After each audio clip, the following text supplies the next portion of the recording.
welcome to the Nightbird Radio Podcast. I'm Timothy Saylor, and I'm going to be your host this evening as we sound out the subconscious, navigate the nocturnal, and explore the farthest reaches of our experience. Coming at you from the back of an 86 Dodge Ram van on the rolling foothills of the Blue Ridge Mountains in the Great Forest, deep in the heart of the Kali Yuga. This is radio for the hauntological turn. And welcome back, Nightbirds. It's great to have you back, and it's great to be back. On this episode, I'm joined by Tim Woody. Tim is a van vagabond, a big band composer, an ultra-distance backpacker, a mobile recording engineer, a fortune teller who plies his trade at www.cgfortunetelling.com, and a witch. Tim, how are you doing today? I'm doing mighty fine, Tim. It is awesome to be here. Just a couple of Tims talking about crazy shit. And a couple of vans. Yeah. You're in a van right now yourself. Where are you at? I'm in Oregon, just a little ways south of Portland, near the lovely town of Eugene, other side of the other mountains of the country. So you're holding it down in Blue Ridge, and I'm kind of just past the Siskiyou, the North Cascades. Very nice. They remind me of each other a little bit. Maybe not the Cascades, but when I was in Eugene, I don't know I can't remember the name of it's like another very round, low, hilly sort of mountain range. I'm probably doing a terrible job at explaining it, but it was it felt Appalachian style to me. It was like, this seems old. Yeah, like maybe it was up in the Willamette, Willamette National Forest, or yeah, I'm trying to think I've only gotten to go out into the mountains east of Eugene once since being up here. I forget what the I was looking from the window of a car, so okay. Yeah, we're yeah, the foothills though, right? Because like a mountain out here is not exactly the same thing as a mountain back east. But the way that the land will taper and rise up towards the crowning glory of a massive snow-capped peak. I agree, it has that feeling of being in the high pine forest, where there's a pine straw floor and pine cones everywhere. Raptors, like it does remind me of home. In that way. Oh, I should mention for folks who don't know, my family comes from the mountains of Western North Carolina, which is just a couple hours by road from the Blue Ridge of Georgia, and it's part of the same mountain range. So I can also enjoy making that comparison. Which is also a mountain range that's been around since before Pangea, right? Like, it's the same mountain range. It's the central Pangea. I mean, Yeah, they say it is much of it. Yeah, okay, so you can tell when you look at the entire stretch of the Appalachian Mountains. I say Appalachian. I refuse to say Appalachian.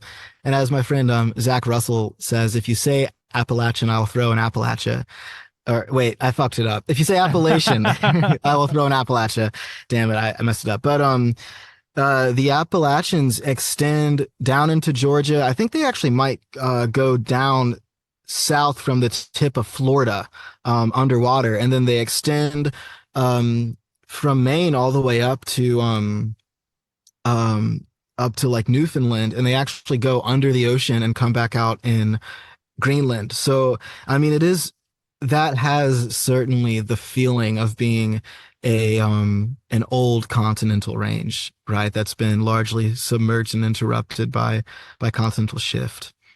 So it is a lot older than these huge mountains out here, out west, and that accounts largely for the size difference. The Appalachians have been around so long; they've been slowly whittled down into the sort of handcrafted craggy peaks that they are now.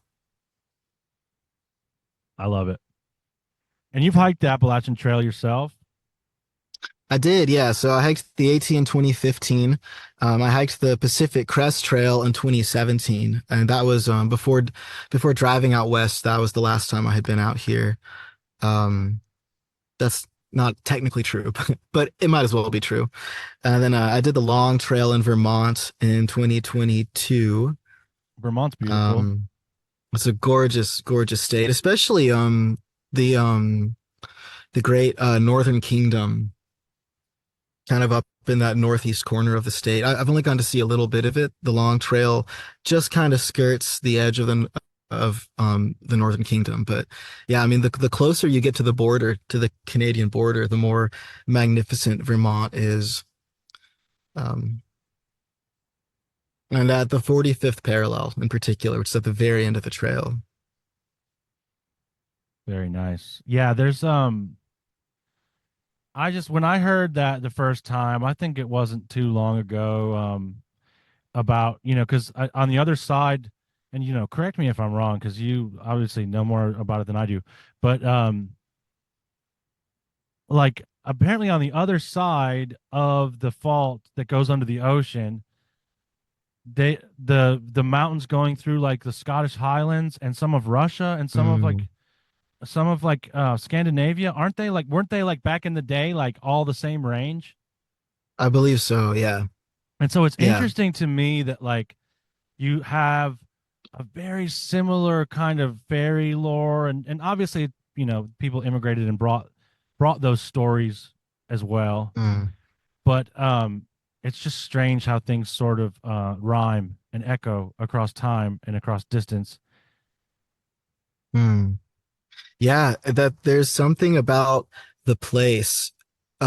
Place calls to place, and maybe that's part of what prompted that sort of like idea immigration, idea import of that sort. That like, I mean, the Scottish people who settled, or the Scots and the Scotch Irish who settled in the Southern Appalachians, they came from the Scottish Highlands, and so there's something that was just like made already to mesh together. And so it's like, yeah, on the one hand you could say that they applied a mountain people's um mythology and practice and traditions to another mountainous range as an import, but it is also possible that the mountain spirits who were already there in the New World's mountain range were willing to kind of accept them into the fold because they already had this sort of plug and play uh, familiarity with them. I like the idea of plug and play. That's interesting. Yeah. Yeah, it's like oh, you hang out with my cousin. I Exactly. know Yeah. you. Well, or it's like, it's like a trope from, I'm trying to think of a movie it's in, but it's that kind of trope of like, like an adventure film where you roll up on the only outpost for 100 miles around, and you go up to the hostelry to get your horse tended to, and there's a little guy there with a red hat and a blue shirt, and he takes care of your horse, and you go over to the bar, and a door slams in the back, and it's the same little guy who comes out. He's wearing a blue shirt and a yellow hat, and he's like, "Oh, here, yeah, would you like a drink?" And you're like, "You know what? I think I'm good. I'm just gonna go find a room." And you go over to the hotel, and sure enough, door slams in the back, and out comes guy in the blue shirt, and he's got a sombrero, and he's like, "Yeah, cool. Would you like to get a room?" Uh, like, it's not quite as tried as that, and it's hard to say. It's like I wouldn't want to overstate the identity of these kinds of mountain spirits on opposite sides of the ocean, but it does make you wonder if there is some larger spirit that co-inhabits them, um, and it's just waiting for you to show up to Yeah. kind of put the hat on. I think that's a really interesting way to put it. and it brings some interesting things to mind. The idea of it waiting for you to show up to put the hat on is kind of like the observer, um like that quantum shit, man. Like that dual slit experiment. Mm, Like it right.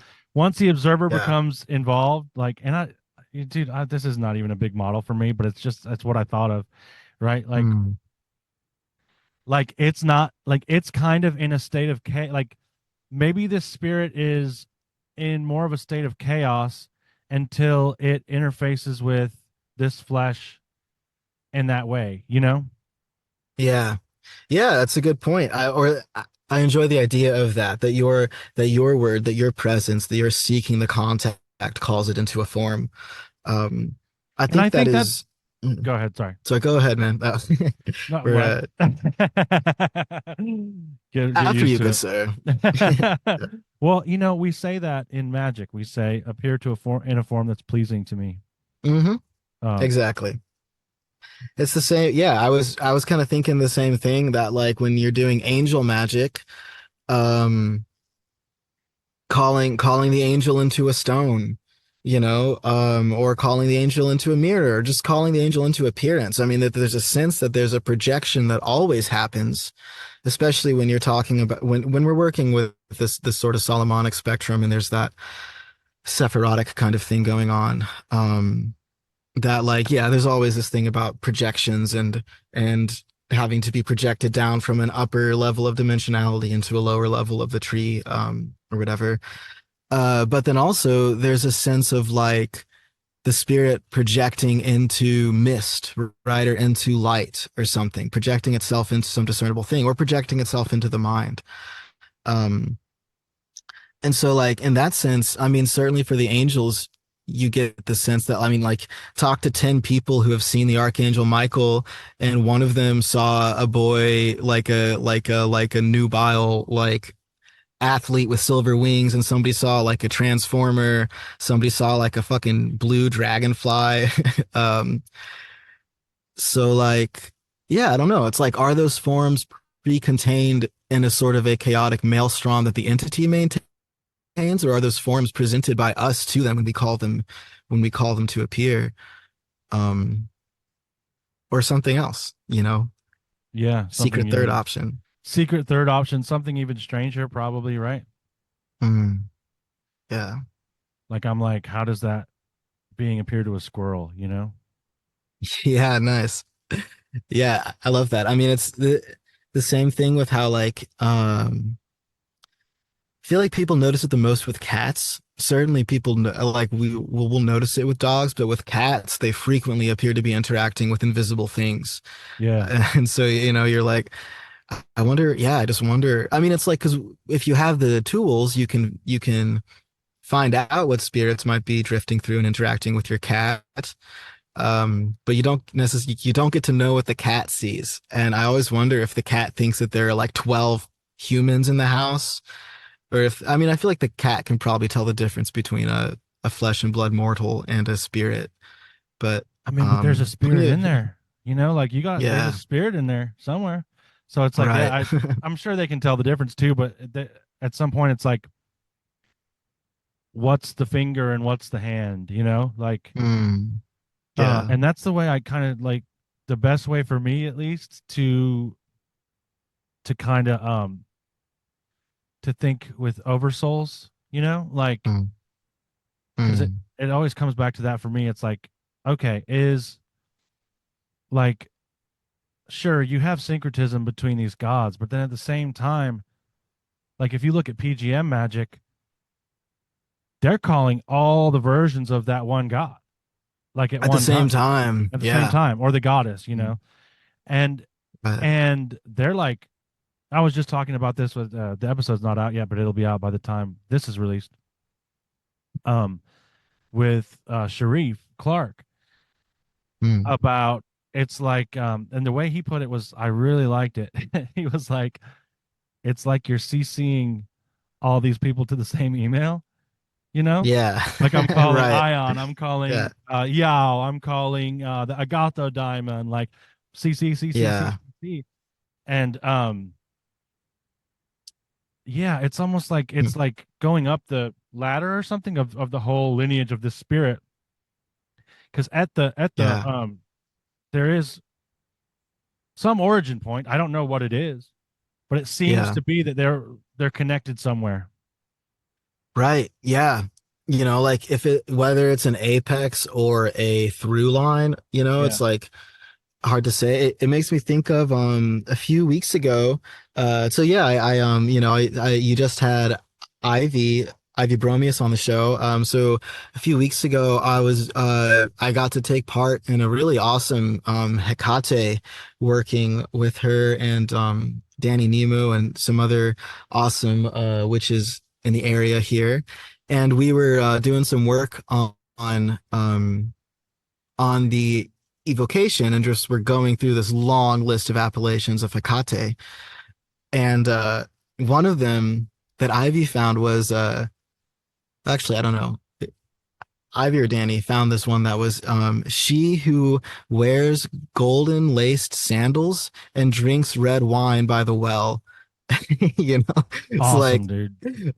right? Like, and the thing that I enjoy the most about it is not just the bizarre specificity with no apparent divine qualities, but it's the fact that is then attributed to the one of the to the like the biggest goddess of of that paradigm. So like it makes you wonder, was there some Grecian village where every time they'd go down to the well, here's this goddess wearing her gold sandals and drinking wine. They're like, "Who are you?" And she's like, "Oh, I'm the old mother." And like, okay, add it to the book. So like, I don't know. I enjoy that. Like, I think that the other, I mean, secret third option for whether it's top down or or a through line would be the holographic or the fractal description in which even this most mundane expression of the goddess is the entirety of the goddess within the sandals. Yeah, I love that. That's beautiful. I really like. I've never heard that one. I think and I maybe I did because they did a repeat of it that was um blessed to be able to participate in, and Mm. Oh yeah. yeah, that was done online. So I can't imagine what that was like in person because it was powerful. Mhm. Oh, I heard the online one was yeah, I heard it was super. I think they were both very powerful. It was a great working. Hecate has intentions. I mean, like she's always had intentions, but apparently she's moving at the moment, and it seems like a bunch of people are getting kind of katamari'd up into the Hecate ball. Yeah, man, Uh, it's cool to see, and it's definitely something I've noticed too. Because I wasn't really looking yeah. at all, and it's really interesting, Mhm. because like I was actually at this point where I was like, I need to stop Pokemoning all the Right. spirits, Collecting. and I need to like Yeah. um kind of discard and simplify and get really laser focused. And then she showed up. She showed up in a dream of mine, Mm. and I was like, okay, well, I guess we're going this way, like Yeah. I guess I can take one more. yeah, right, and like, Yeah. well, because that's the thing too. It's like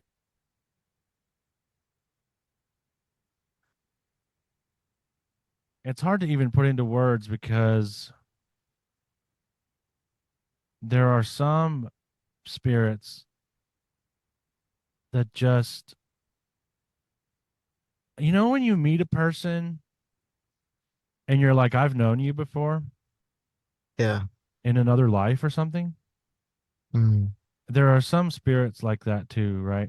And I mean, shit, who knows? Maybe all Mm. of them. You know what I mean? But like, Right. there are certainly ones that are like, okay, like, yeah, we have business and I can just tell. But Yeah. I didn't know Right. that. I didn't know that.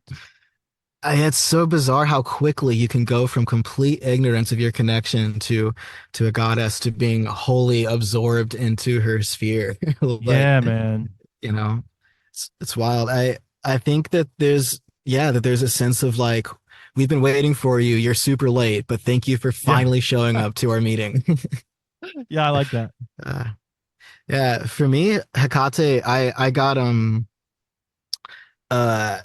I got sort of first I got pulled into the Babylon phenomenon, and I was given some very good advice to let Hecate uh have some to let Hecate do some work with me before diving down that one. Um which I think is probably a sensible way to approach some of the more fiery and chthonic spirits to get a solid basis on in some in some of that more neutral mother wild spirit kind of stuff. Yeah. It's been um it's been a wild ride for me so far. Um just like a lot of progress really fast. And just Mm, like to the point where I'm like, was I even really like doing like I feel like I was in the I might have said this before, but I feel like I was in the kiddie pool, mm, like all before this. yeah. And there's a lot there to Mm, unpack, obviously, but like because I've been doing this for like 5 years or so. It's yeah. not too long. I feel like I said to you off over text conversation, like I'm a tadpole in this game still. You know what I mean? Yeah, weird. Right. But Yeah, totally. Yeah, no, I feel that too. I mean, it's you were saying a minute ago about how you've been shifting out of the Pokemoning thing, and like I feel at times like um I feel at times like I'm like as a tadpole, that's actually part of why I have why it's made more sense for me to like, you know, focus on working with ancestors, focus on working with the spirits who have volunteered themselves to me. And yeah, from there it's like uh they call you, yeah, the definitely. and just to like in part to keep it simple but also to let it be natural, you know what I mean, like to get to the point where it's like a lot of the time people will ask me what magic I'm doing and I'll be like, oh, I haven't really done magic in a minute, and then I'm like, well, actually, if I think about it, I started my day the same way I do every day which is with magic. So like, it's just I just don't even think you don't think of it as magic anymore. You think of it as just what's natural. You think of it as relating to your sphere, to your spirit sphere. Yeah, it becomes effortless. It becomes a flow. Mm, Yeah, yeah. yeah. And then there's sometimes when I'm like, nah, bro, I've been blasting the fuck out of some magic. Mhm. Yeah. But it's funny because that's kind of the way it worked with Kate, right? Because I was like, Mm, oh, I've never really ever done anything with her. I've never done anything even in that vein. And so you know, I don't know where this is coming from, but then I'm like, I think back and I'm like, no, that's not really true because I've been mm, doing a bunch of PGM stuff for a long time and I've been right. doing this Greek stuff and like it's like all kind of connected. So I can see back in a through line where like actually, and then like, I called on her for some stuff like way before I knew anything of what I was doing, just because it was like, oh, that looks good. That like Orphic looks good. Mm, You know what I mean for this. right. And so it's Yeah. like, oh, okay. Yeah. So Mm, I can look back and see the threads weaving into the tapestry. yeah. Yeah. I think that's a really, um, yeah, I think that's very cogently put. I mean, I've been thinking about with Hecate how, and to some extent with Babylon as well, but as a through hiker, as a backpacker, I've spent many nights deep in the wilderness and long days, hiking on the trail, drinking the water, getting breaking a sweat, getting nasty and filthy just from like being out there for so long, in her domain. You know what I mean? Like passing through Hecate's territory. Um, and I mean, well, that was part of the thing with Babylon. Ever since I was a kid, ever since I was a good little conservative kid, I've loved stargazing, like just gazing on the night sky, which is Babylon's body. So like and like I mean, it's one thing to some extent. It's like, is it even a threat at that point? It's actually more that I've been swimming Mm, in this phenomenon without even being aware of it until I was given it a name. I think it's also, I mean, this is a little bit off of Hecate, but with the angels, uh, if you've if you've engaged in a certain amount of action and adventure sports, or taken a certain if you've taken risks at a certain scale, whether it was action adventure for fun or accident or whatever, um, there's a really, really good chance angels have swooped in to save your ass at some point, right? And so, like, you'll looking back on those moments, I can see constellated around them phenomenon that I would not have at the time been able to identify as angelic. But afterwards, and having done angel stuff, I'm like, oh yeah, man, I thought I met, Michael the first time I did a candle, or the first time I did this, contact, right? But really, Michael showed up to save my ass in the mountains like 3 times. And and there were actual contact, events in that. I just didn't have the framework for it. So I just figured I was tripping or whatever. And I probably was also tripping. So like it does complicate things. yeah, as one does. Mhm. Yeah, that's good. I like that a lot. I'm swimming in it. Yeah, I think all the time I am. And it's just a matter of if I can see or not. Mm, And I'm trying to yeah. get to where I can see more often than I'm not Mm, seeing, like it's just a matter yeah. of kind of like dialing it in. Mm, yeah, dude. I think that's yeah, finally attenuating, find the signal and boost it. Um, yeah, I like that. Yeah. Um, I did want to ask you about oh yeah, so okay, so speaking of like traversing Hecate's realm in the woods, how Mm, about traversing the road? Because I know we have had this yeah. conversation going, but I wanted to talk about this a little bit. Um, those road spirits and kind of being out there. What's your experience there? And how does that differ maybe from being on the trail? Mm. Yeah, the first thing I'll say is the road is markedly different from being on trail. I think that one thing that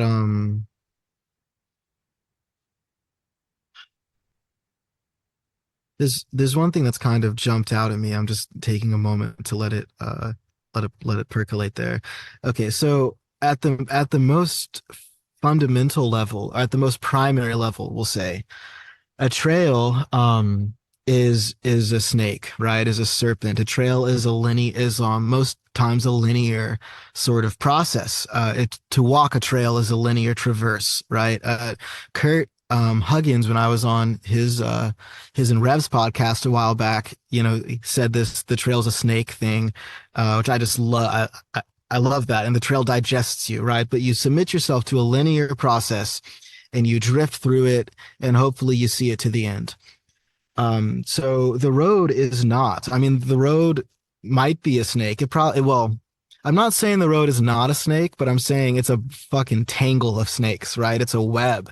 And to go out on the road is to feel the tremendous intersection and connectivity of distant places, right? And that's largely what the road is for. And so like with the trail, yeah, you feel the connection, you feel the through line, but it's more like you are engaging with a bunch of small locales that are served by this snake.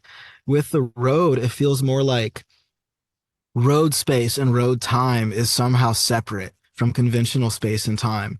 And even though you pass through locales, like driving I-40 through Arizona is one of those experiences where just like the magnificence of the place blossoms around you unexpectedly, and you feel more in the place where you are, right? But like a little bit farther east on I-40, where you're going through kind of the doldrums for a while, and I you're avoid you, it. you know you're yeah, it's like it's not that bad, but once you see the nice parts of I-40 and you're like, oh God, I I gotta hopped drive through. down. I Okay. hopped down to 20, man. 20 is Okay.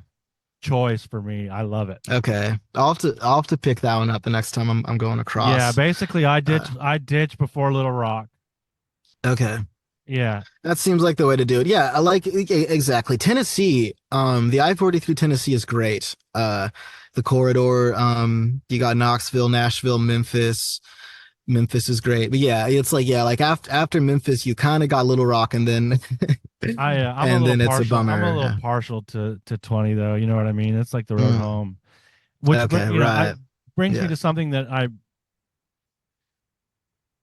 I wanted to bring up too. The idea, like what you're talking about, like the connectivity between distant places, like being Mm, in that limine, um, yeah. and the idea that the road right outside of Bag End is the same Mm, road that stands at the gate of Mordor.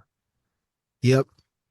And there's Yep. something about it that's like, you know, in the movie Event Horizon, this is a weird tangent, but and have you seen that movie I believe I have. where he Is it a describes it's like a sci-fi horror yeah. where there's like a haunted spaceship that like ripped a it's basically like the story from Warhammer 40K about how the warp Mm, was came about. Anyway, so but the idea that he explains, Sam Neill at the beginning of this movie is talking about like how faster than light travel works, and he takes a piece of paper and he's got two dots on each mm. side of the paper. Yes. Like you can go from Right. point A to point B, or you can fold space and put Right. point A and point B right at the same space. I feel like that's actually Mm. what the road does. Yeah, totally. It's like in it's fast travel, right? And like in an open world RPG, there's and I mean, it's like for the newer games, it's a little bit more seamless. It was more obvious in the old games that it would you would teleport up to an alternate zone, which would traverse you through the map of the game at a much, much faster pace because space has been compressed. It's like the best, I mean, this is not the best example, but it is an amusing and kind of well anyway. The early Super Mario games, right, where it's the overworld in the Super Mario games where you get between the areas. But then it's also, you've got like games where you travel underneath the city, like the Assassin's Creed franchise. This is something that we're used to encountering it in the digital world. We're not used to recognizing that that is what the road that what the highway itself is.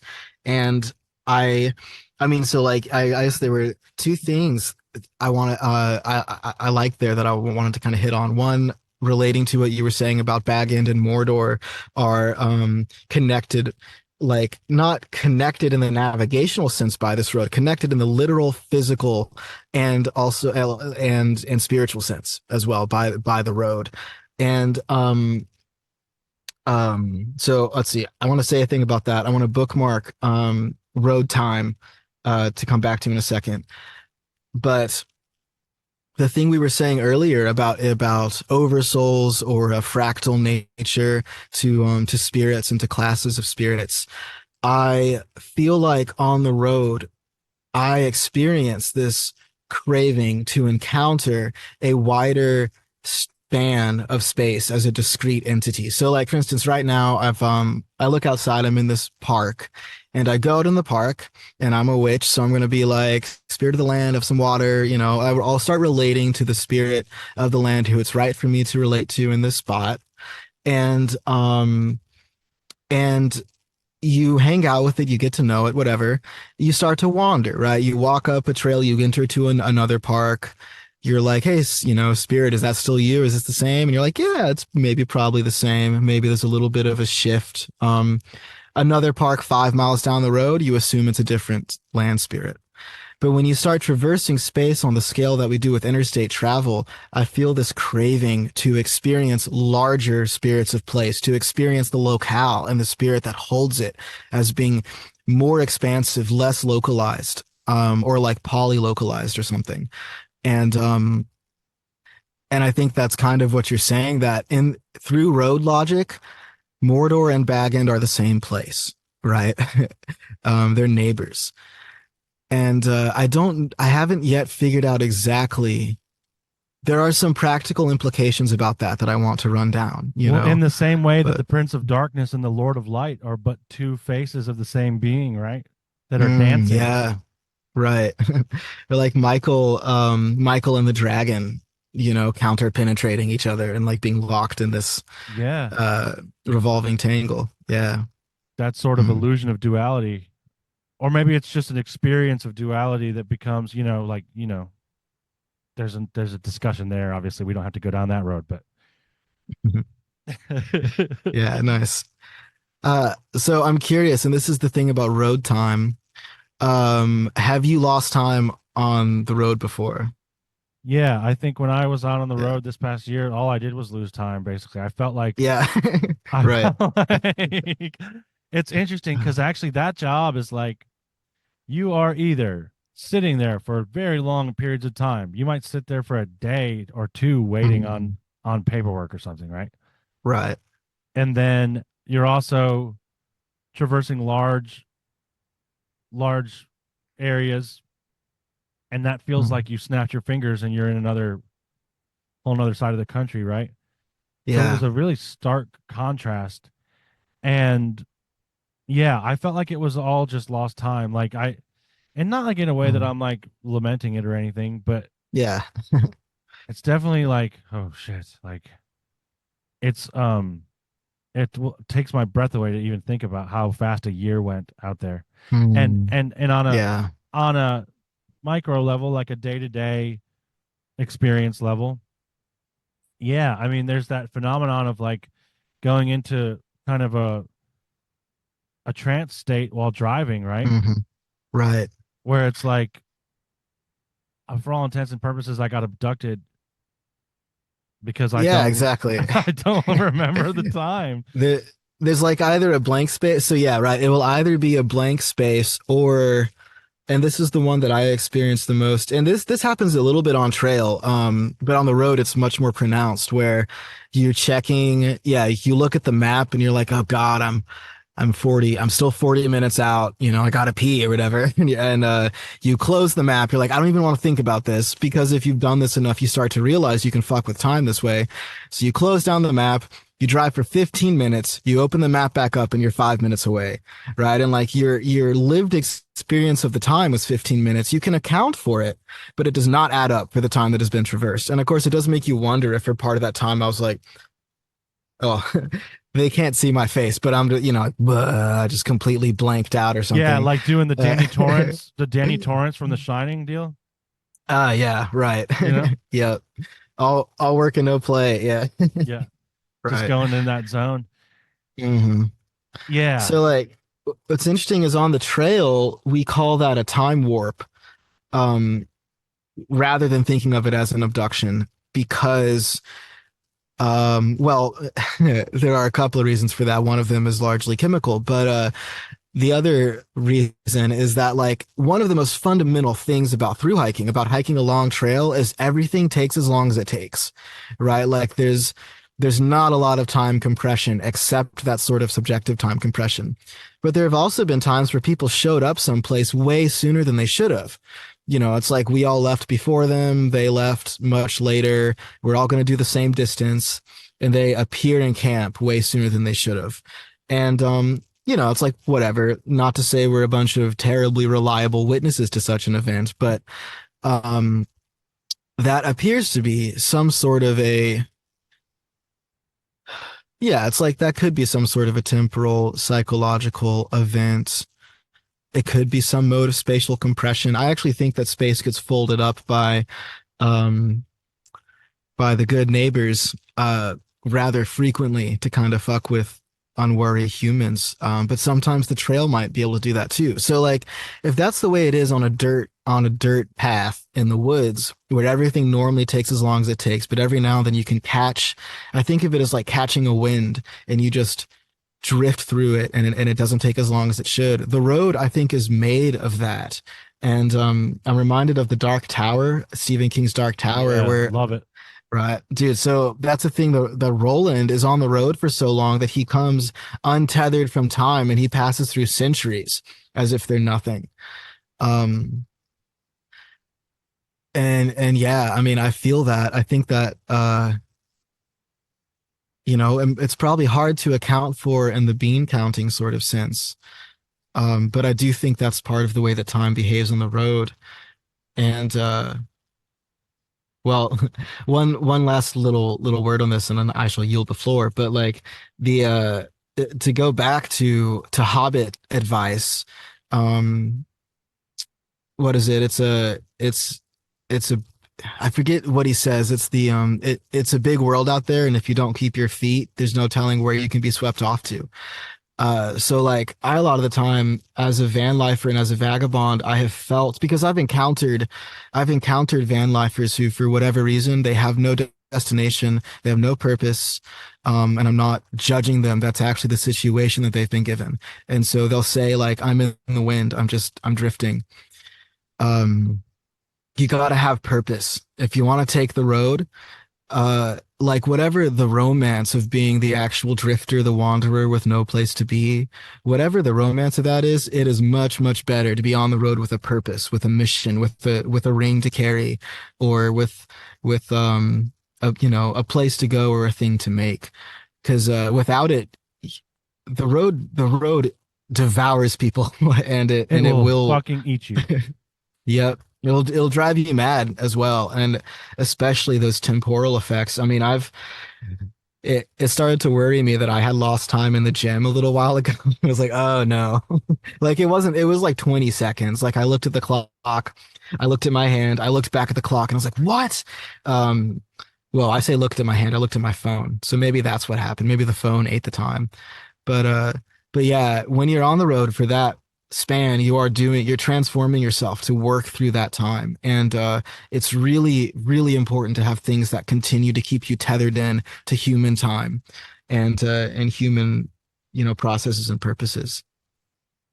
Yeah, I saw that with a lot of truckers and like Mm. some of these guys, like you'll talk to them at the truck stop and it's like being at a spaceport, dude.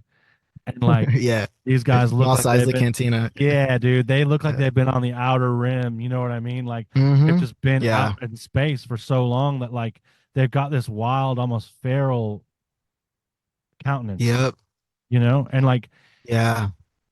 um and this like kind of look in their eyes like they've gazed into the abyss, to be honest. Like Totally. Yeah. yeah. Yeah, because they have. Like, Yeah. and I mean it's the same thing with I've had the privilege of meeting some unbelievably prolific backpackers. I mean I've done close to 5,000 I've done close to like 5,000 miles in the woods probably. I've met people who've done 15 or more. And they're great people. Like I love those guys and those ladies. Uh some of them though you can tell you can tell they got the void in them. Now it's better. I think it's better to be that guy than to be someone who gets eaten by the wilderness in the other way, Oh, um, totally. on trail or on the road, which is usually the old man of the road comes to collect because you've crossed him in some way. Um, That's interesting that you say that because I was going to bring up Odin.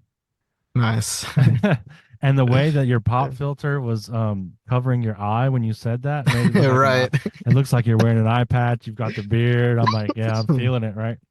That's perfect. Yeah.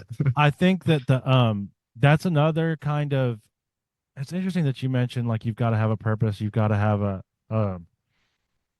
it's good to have a mission. It's also good to have the Shire.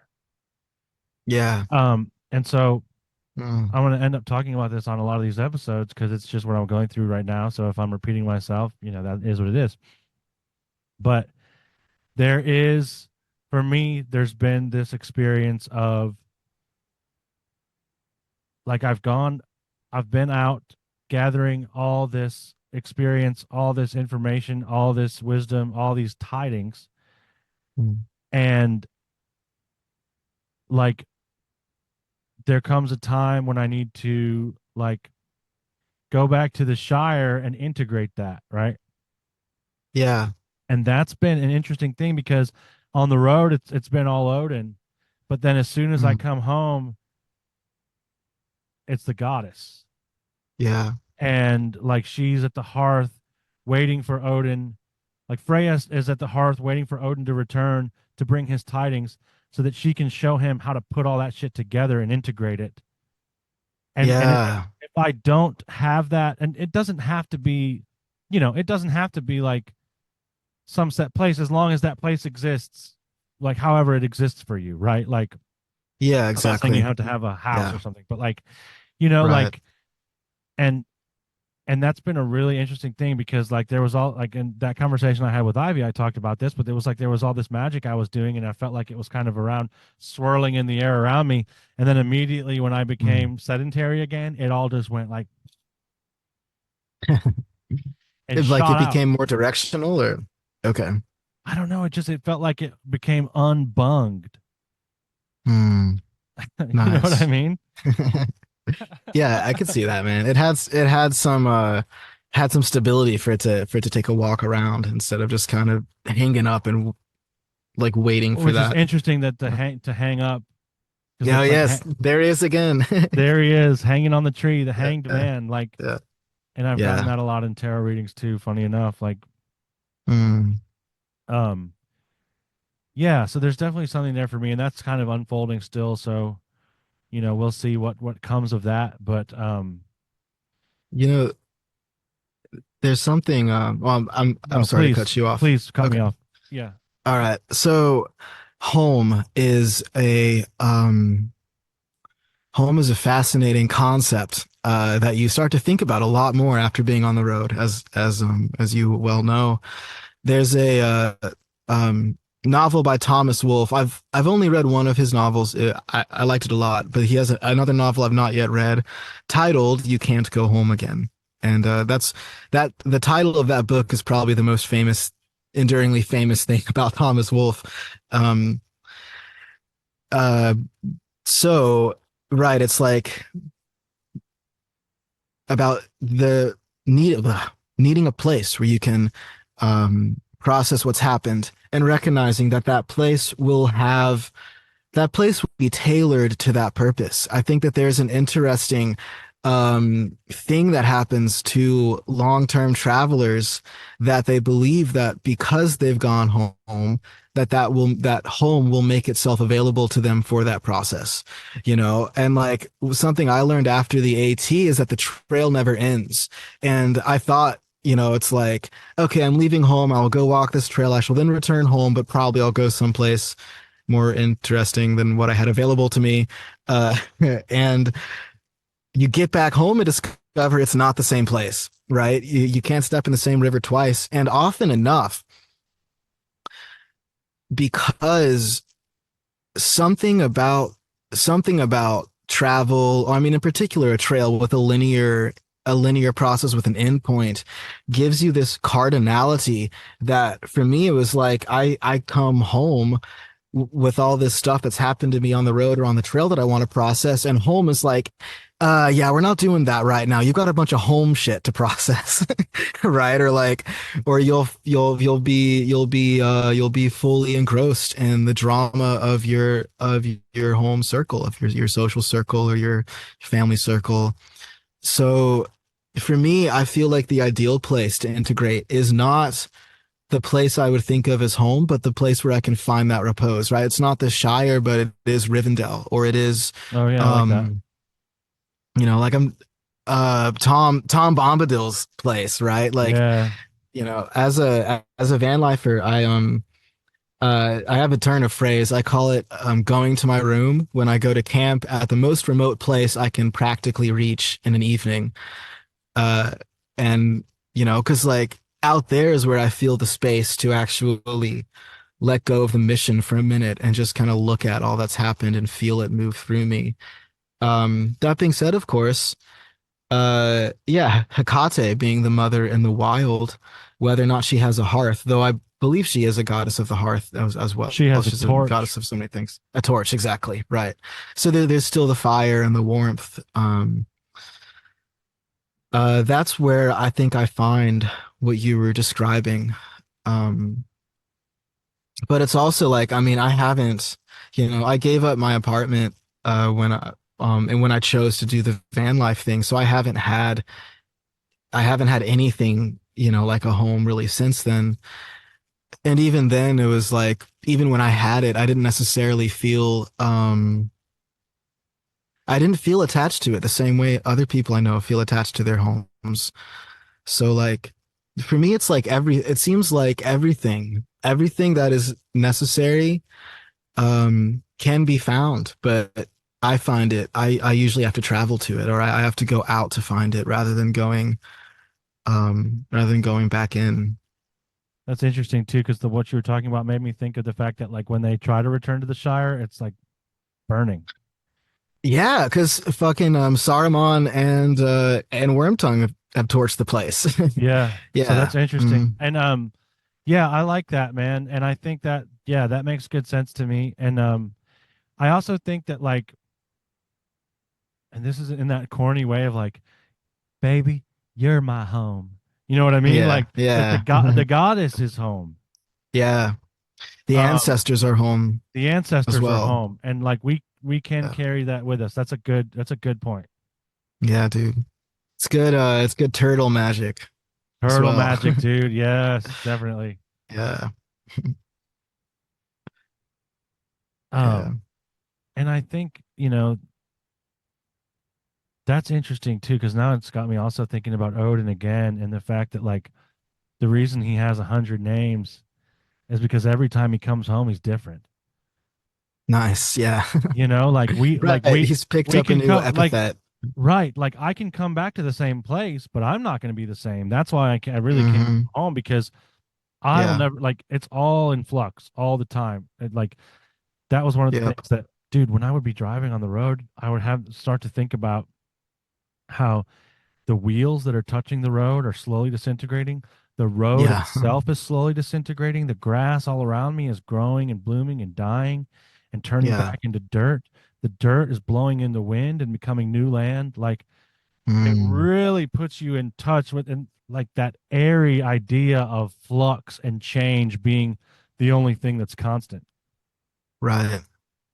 Yeah, totally. And then though it's interesting because oftentimes that process itself and in encountering it, you will brush up against things that have a sense of permanence, that have a sense of permanence. The Grand Canyon is a fascinating example. Like I was at the Grand, when I was there, back in January, I had this moment where I was watching, the shadows lengthen, and I realized that this interesting shadow that was cast by a rocky, spire. I was like, that shadow is millions of years old, right? Like, but it's not. It's brand new, because it happens every single day. It's a new shadow every single day, but it always has the same form. And so it's like, I'm looking at the Grand Canyon and feeling all of this sense of permanence because it's all stone. And yet, what is the Grand Canyon other than a powerful illustration of the waste of time? Right? As it chisels Very into even the cool. rock can't stand it. Um, And it's a void, right? yeah. Like almost like what Yeah. It's the an thing that inside out mountain defines range. yeah, man. It's like the thing Uh, that defines what this is space. Like, yeah. and that Emptiness. says something interesting too, right? About, we've talked about road time and we've talked about road space, I think, but I think that's an Mm. interesting image of it. Yeah. Yeah. I love that.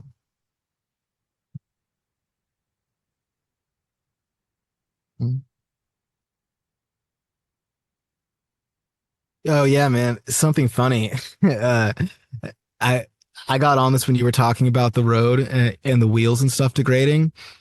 I had this realization about a week ago, that the roads in America are currently the best they will be, um, for the rest of our natural lives. Like Oh yeah, we're probably. in the you're like looking at them being like, oh man, somebody's got to fix this road, and it just hit me. It's like, no one's coming to fix the road. Like this is what we got where we're in the state of, it's these are becoming the Roman roads. The American highway system is going back to whatever it was before, and it probably was already a road. A bunch of these roads, we think there might have actually been great roads already on the nation, so on the continent. Well, that's how I feel Um, about the routes versus highways. So like, and mm, this is something I get on a lot, okay. but like the route system, and the U.S. highways are a lot more like flowing with the land, like, and natural communities like grew up around them, and there was all Mhm. these like really cool eclectic like roadside attractions and almost like this really interesting tradition that sprung up a Mhm. lot of these places. Obviously Route 66 is going to be the most famous, but it's like that a lot Yep. of places where you'll take these routes and you're like, oh man, this was really nice and flowing, like it feels good, it feels like people have been traveling on Yeah. this thing for forever. But then you'll take an Mhm. interstate and it's like it cuts through the land, it divides, Yeah. it blows through a mountain. It is Mhm. designed basically for military deployment.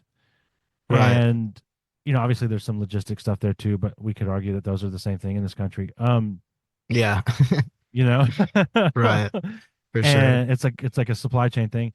And Mhm. so the interesting thing, the difference there is really interesting to me. And I think that, when those interstates were built, they basically like the arbitrary, or maybe it was arbitrary, maybe it wasn't, but the designation actually like doomed um communities, because if you're not on that, then you're screwed, you know what I mean? And like it kind of Mhm. shifted things and moved things away from a more natural. So maybe it'll go back to being a little more, Yeah. I don't know, one A can little hope. bit more in the flow in the natural form of the land. I'd say it reminds me of yeah, I'm a big Thomas Pynchon fan. And Mason and Dixon, they talk about this that so Mason and Dixon meet a feng shui practitioner who has come to the new world for whatever reason, and they're pretty far into making the line, right? Because so they're making the Mason Dixon line, and they're talking to the feng shui guy, and he's like, "Don't you guys understand what is happening? They're projecting an evil straight line onto the natural flow of this land, right? They're cutting a perfectly straight line into it." Um, yeah, yeah. It's like which is interesting. I mean, some of the interstates absolutely feel like that. Um, a lot of them do. Some of them also, I don't know. In some places, it's a little bit hard to tell. It's like if you look at it on the map, you can see it's just cutting right through. There are also parts. I mean, like I-40 now is one of the interstates I know the best, and part of that is historic 66. Yeah. Um, so like there are parts of it where you'll see banking turns for it's like you're not sure why we're turning and banking. And it probably was following an old route, or there's a long-term change in the land that it's preparing for, especially as the land opens up out west. Um, but at the same time, we have to ask ourselves if we are relating to spirits of the road, what are they going to be like if they've been called into existence or if they've been attracted to this hard rectilinear form, when they would presumably be born of land spirits, which are going to be all, um, bioformative, Yeah. or at least have a more natural fractal based form to them. Yeah, it makes me wonder that too. And you again, the the military intentions. It's like, okay, Hmm. road rage. Right. Yeah, dude. Yeah, that's fascinating that we're using this Marshall response system, and so of course people get pissed on it. Dude, because there's That's times when you can funny. Yeah. feel it moving on the road. Like, I don't know if you have this Yeah. experience, but I definitely do. And I had it a lot when I was delivering like DoorDash and stuff in Atlanta Mm, too. Like some days it was like this is smooth as baby shit. Like this is gravy, right. right? And then some days Yeah. it was like I feel the spirit of rage moving on these roads, like where Hmm. it's like it's Yeah. palpable. I can feel it. Oh yeah. Yeah, there've been yeah, I've felt the rage.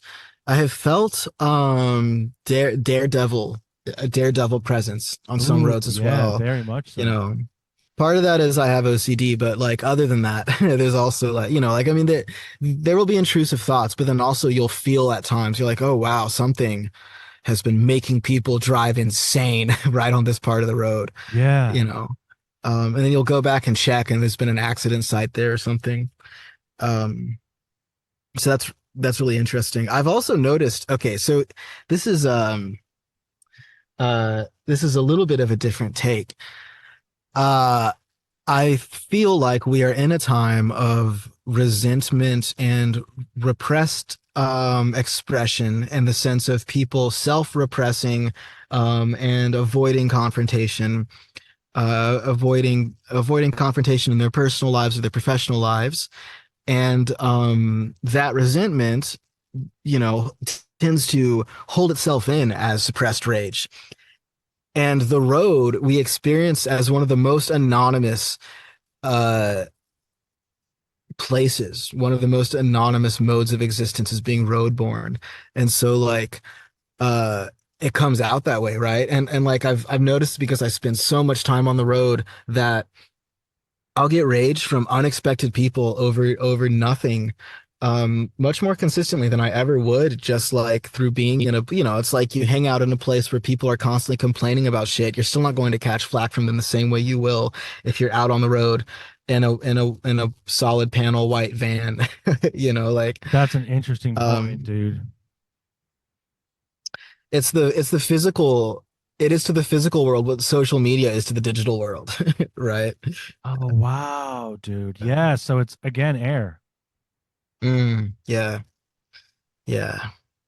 Yeah, well, it's the interface of air and stone, which is naturally tenuous and contentious. So that's interesting because those two, okay, so like Mercury rules Gemini and And Virgo. Virgo. So Yep.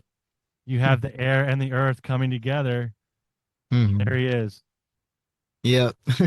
Which is, of course, very amusing for a conversation between two Tims, one of whom is a Gemini sun and the other's a Virgo sun. Yeah.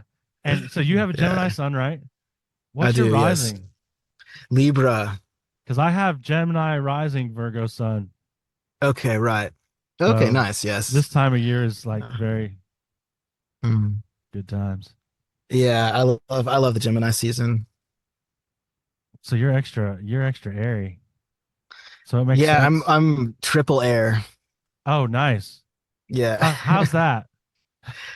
I enjoy it, but man, it is I sometimes it's hard to be understood, not for lack of expression or for poor faculty with words, but just because I'm way up in the airy realms, um trying to bring bizarre phantasms down into the material, and that's just what I'm doing for lunch, like Hell yeah. just always having to explain things and trying again and again to yeah um to communicate. But I will say the thing I enjoy the most about it is okay, well, so here's just a better way of expressing it. So I just finished listening to Finnegan's Wake, and this was my second time, and the first time was a few months ago. Well, the first time was in December. Um and I mean I loved it. Like I mean, of course, it's still Finnegan's Wake. Like I would hate to have to summarize anything for you, for anyone, without having the cheat sheet or anything like that. But like the intensity of the verbal, the verbal, um, profusion of it, and just like it's like this electric, um, lightning, explosion of words. And I enjoy listening to Finnegan's Wake because to some extent, that is kind of what it feels like to be a triple air sign, that there's this constant, I mean, like internal, Like, I didn't try to have interlocutors. I didn't ask for interlocutors, but I have interlocutors and lots of them, you know? And like, I don't even think of it as being spirit contact. It's not like it's not spirit contact, but I'm also just like, I've been in that shit for so long. I don't know really what the purpose of distinguishing an Yeah. internal, you know, endogenous voice from some sort of external contact. Um, I think it's all a mixed bag too. Like personally, like I describe this again, I'm referencing an episode that, well, it'll be out, but I describe myself as a nightclub of spirits. nice. You know what I mean? It's just like everyone's coming Yeah. and going. There's things, there's people hanging out. There's weird guys in the corner. Like there's all kinds of shit going Mhm. on. There's people Yeah, dancing. nice. There's people getting really drunk. Like, Mm. and that seems to make sense to me. And yeah, I feel you though, where it's like, bro, it's like the way I describe Gemini to people, it's like people think that people can often think that we're two-faced, but it's not that. There's just five of me. Yeah, right. like, Yeah. like Yeah. and that can be difficult, I think, sometimes for people to like deal with because they I don't know. And I think nowadays Right. too, maybe it's more so. I don't know. So like is an interesting comparison, I think, between Taurus and Gemini here. One, because Taurus and Gemini are the most interesting pair of opposites. Well, whether or not they're the most interesting, they are a very interesting pair of opposites in the zodiac, and of course they're right next to each other. Um, Taurus being fixed Earth and Gemini being mutable air. And they get along very well, like somewhat unpredictably. Taurus and Gemini tend to get along very well. Taurus is known um for the horseshoe, right? For hitting, as I hit my mic, for hitting both extremes of the same spectrum, right? So like you'll if a Taurus if a Taurus person goes back to church, has like a spiritual revival, you could just wait because they will find some way to feel like a like a bad boy again. They have to. They cannot just be on the good end of the spectrum. They have to. They're gonna get a motorcycle, or they're gonna start like making whiskey or something. They have to hit both extremes. Now, to me, that seems more like a duality than what we attribute to Gemini. But the Gemini with the two-facedness, I think, is more that it is aspecious. We're aspected, and we're multifaceted, right? Yeah. And those facets play together. And on the inside of the Gemini, it makes perfect sense. But the problem is, Gemini will express the contradiction point blank without establishing any of the connection. And so when you suddenly, I'm trying to think of a good example of something. Um, okay, well, so here's one. I choose to spend as much time in the wilderness as possible. My place is on the trail. I love lakes, the mountains. This is like my life. It's even in my name, like, like Woody. I'm a person of the forest. And if I'm gonna go live in a city, it needs to be of a certain size. Like it has to be bigger than a certain size. And I would prefer, if I'm gonna be in a city, I would prefer one like Chicago or LA, right? Like complete opposite. Now I can explain that because I'm like, something has to entice me out of the forest. Um, and there has to be things that I want in the city, and there are things that like I did live on in Chicago. I was van lifing in Chicago last year because there are things in Chicago that I want that draw me out of the forest. But if I'm in the city and I'm talking to people, I'm like, oh, I'm a wilderness backpacker.